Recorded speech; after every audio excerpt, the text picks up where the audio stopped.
c'est un réacteur dans lequel on recycle les métaux à l'aide d'un procédé qui s'appelle la bioxydation.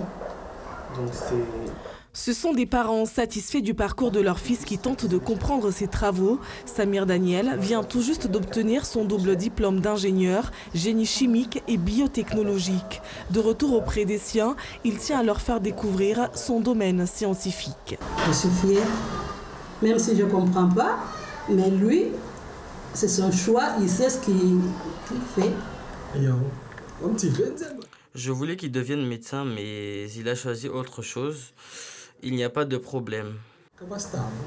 Très tôt, Samir Daniel a choisi sa voie. Élève brillant, sa scolarité est partagée entre l'Hexagone, Mayotte et la Réunion au gré des affectations de son père.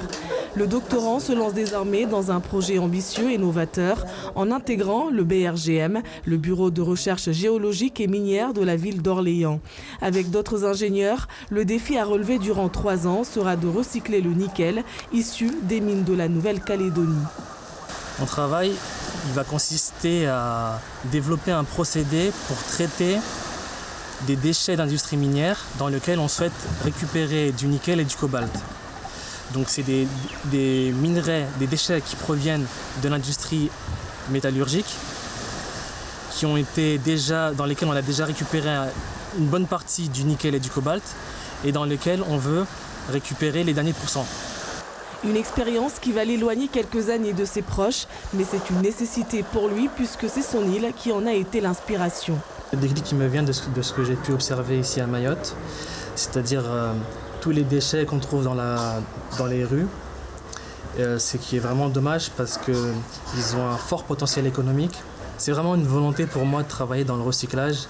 Donc on est dans un monde où les ressources minières, dans notre monde, les ressources minières s'épuisent. Et il faut vraiment valoriser tous les déchets sur lesquels on peut travailler pour recycler un maximum. Samir Daniel est conscient que sa carrière professionnelle se fera loin de Mayotte. En attendant que l'opportunité se présente, il se ressource et profite des paysages à la maison.